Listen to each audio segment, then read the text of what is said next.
Crypto उत्पाद और NFTs अनियमित हैं और अत्यधिक जोखिम भरे हो सकते हैं। ये संभव है कि इस तरह के लेन देन से हुए किसी भी नुकसान के लिए नियामक सहारा प्राप्त ना हो। अर्ज किया है, इंग्लिश में जानी दुश्मन को कहते हैं नेमेसिस। इंग्लिश में जानी दुश्मन को कहते हैं नेमेसिस।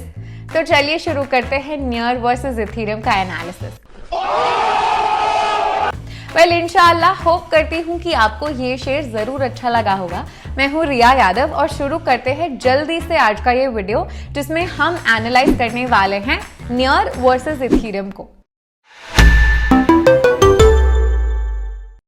गाइज, लास्ट ईयर काफी इंपॉर्टेंट ईयर रहा है क्रिप्टो इंडस्ट्री के हिस्ट्री में। इथेरियम प्रूफ ऑफ वर्क से प्रूफ ऑफ स्टेक बन गया है और उसने काफी हद तक अपनी एफिशिएंसी और स्केलेबिलिटी इश्यूज को भी कम करने की कोशिश की है। For a detailed understanding of the merge हमने बहुत सारे सीरीज बनाए हैं, यहाँ पे क्लिक करके आप चेकआउट कर सकते हैं। However, as Vitalik said कि मर्ज सिर्फ एक शुरुआत है and will be followed by many other upgrades like words, splurge, etc. पर सानू की जब आएगा तब देख लेंगे। हम तो आज बात कर रहे हैं एक ऐसे प्रोजेक्ट की that claims to be better than Ethereum. Ethereum इतने सारे अपग्रेड्स के बाद भी इस प्रोजेक्ट से डर रहा है। Which is this project? तो इस प्रोजेक्ट का नाम है नियर प्रोटोकॉल। तो चलिए देखते हैं ये नियर प्रोटोकॉल आखिर है क्या और करता क्या है और ऐसा क्या कर दिया उसने इथेरियम के लिए। नियर प्रोटोकॉल एक लेयर 1 ब्लॉकचेन नेटवर्क है जो स्मार्ट कॉन्ट्रैक्ट्स पर रन करता है और काफी ज्यादा स्केलेबल है for the development of decentralised applications यानी डैप्स। अब नियर प्रोटोकॉल जो है ये एक नियर कलेक्टिव का पार्ट है, जो कि एक एक्सटेंसिव कलेक्शन है of companies and people collaborating to create one of the biggest open source projects in the crypto space. NEAR collective का बस एक ही एंड गोल है, to create something friendly for end users like you and me and for the developers in the industry.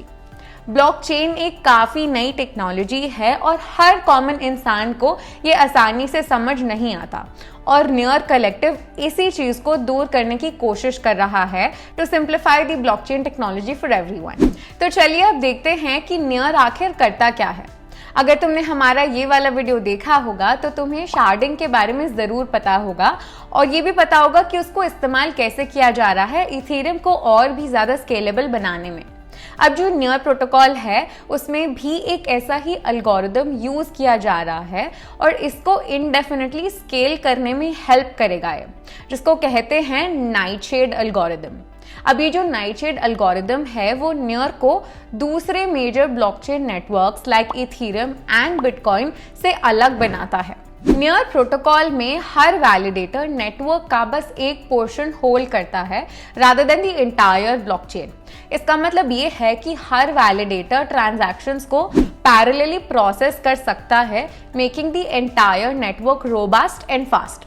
इससे hardware cost भी काफी कम हो जाती है, जिसके वजह से ब्लॉकचेन को स्केल करना और भी ज्यादा आसान हो जाता है।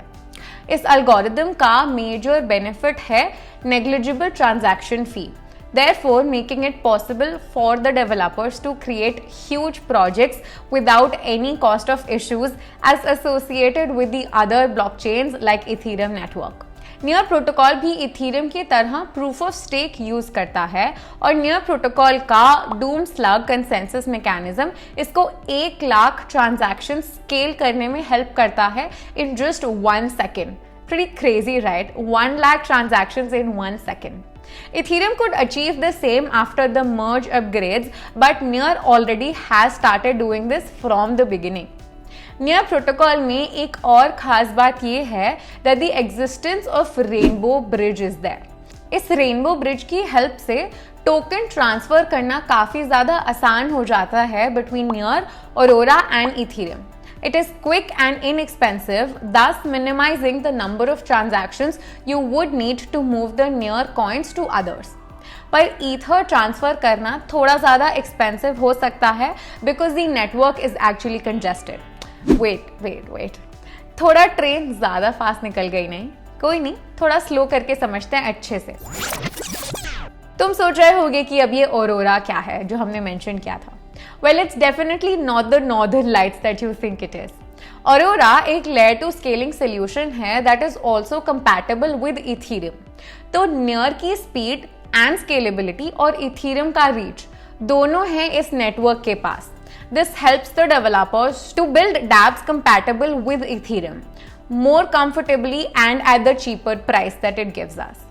इस नेटवर्क की हेल्प से स्केलिंग भी काफ़ी ज़्यादा आसान हो जाती है without worrying about the gas fee and other issues. इससे पहले कि वीडियो थोड़ी और आगे बढ़े, सब्सक्राइब करना बिल्कुल भी मत भूलना और बेल आइकन दबा देना ताकि नेक्स्ट टाइम हम ऐसी कोई भी इंफॉर्मेटिव और इजी अंडरस्टैंडिंग क्रिप्टो वीडियो लेके आए, आपको सबसे पहले पता चले। चलो, अब नियर के बारे में तो हमने काफ़ी ज़्यादा समझ ही लिया है, अब इथीरियम पर चलते हैं। इसके बारे में हमने बहुत ज़्यादा अलग अलग तरीके से आपको बताया है, ढेर सारे वीडियोस बताए हैं, चेकआउट करना बिल्कुल मत भूलना। ओके, तो चलिए अब देखते हैं कि नियर के ऐसे कौन से फीचर्स हैं जो इसको यूनिक बनाते हैं। The features are as follows. It's user-friendly interface, its low-cost scalable network, and of course, its knight in the shining armor, the Nightshade algorithm. Expensive enterprise class servers के जगह the use of commodity hardware also makes it quite famous among the developers. It's like the best of both worlds. So after all the precious 5-minute conversation that we've had around Near, Ethereum versus near पर भी थोड़ी बातचीत कर लेनी चाहिए। तो आइए समझते हैं the major differences between NEAR and Ethereum. First, NEAR Ethereum से ज्यादा स्केलेबल है because of the Nightshade algorithm. Ethereum too has become scalable after the merge but it is yet to achieve its full potential. Second, NEAR starting से ही proof of stake पे run करता आया है और उसमें वैलिडेटर्स बनने के लिए हाई अमाउंट नहीं लगता because of the low prices of the native token Near, unlike that in the Ethereum blockchain. Third, Near काफी economical and inexpensive hardware use करता है, plus its transaction fee is actually negligible. Although Ethereum की gas fee में भी थोड़ी गिरावट आई है after the merge, but transactions still take a lot of gas fee to complete. Fourth, Near end users को एक फ्लेक्सिबल, प्रोग्रेसिव और यूजर फ्रेंडली यूएक्स प्रोवाइड करता है। इसमें हैसल फ्री ऑनबोर्डिंग होती है without any sacrifices in privacy which is not there in the case of Ethereum. And fifth is that decentralised applications बनाने के लिए Near provides the developers with tool kit and also rewards them with protocol level rebates in case of good app creation. All of these things are not present in the Ethereum blockchain. Now, although Ethereum has had a large head start over Near, but Near is actually making a lot of impressive progress. Near was launched in 2018 while Ethereum came into existence in 2015. So it definitely has a wider audience than Near has. But this definitely is not stopping the Near protocol in gaining more and more reach over time. At the time of making this video, the native token of Near protocol, Near, is trading at around $2.5 and is the 31st largest crypto asset by market capitalization. वहीं Ethereum का price is trading around $1,500 and it is the second largest market cap. What do you think? Will Near ever cross Ethereum? Let us know in the comment section below. आपके comments का हमें इंतजार रहता है। अब देखो जी, हम तो रिटेल इन्वेस्टर्स हैं और हमारा एक ही सिद्धांत है जीवन में, अपने पोर्टफोलियो को ग्रो करना, चाहे वो नियर हो या इथीरियम। इसीलिए दोनों टोकन्स को CoinDCX पर आप वॉच लिस्ट कर सकते हो और उसको वॉच लिस्ट करना बिल्कुल भी मत भूलना बिकॉज ये फायदेमंद है। Oh, by the way, do you know that each of these tokens, Near and Ethereum, can actually be held in CoinDCX earn to gain more money? Check that out. तो बस आज के वीडियो के लिए इतना ही। वी होप आपको clear हो चुका होगा the differences between NEAR and Ethereum. मिलते हैं अगले वीडियो में with more such amazing and informational crypto content, इसीलिए सब्सक्राइब करना बिल्कुल भी मत भूलना। जाने से पहले, ये वीडियो कोई भी फाइनेंशियल एडवाइस नहीं है और आपको बस एजुकेट करने के लिए बनाई गई है। किसी भी एसेट में इन्वेस्ट करने से पहले खुद की रिसर्च बहुत ही ज्यादा जरूरी है। Until next time, I will see you. Happy researching, happy investing. Bye bye. Crypto उत्पाद और NFTs अनियमित हैं और अत्यधिक जोखिम भरे हो सकते हैं। ये संभव है कि इस तरह के लेन देन से हुए किसी भी नुकसान के लिए नियामक सहारा प्राप्त ना हो।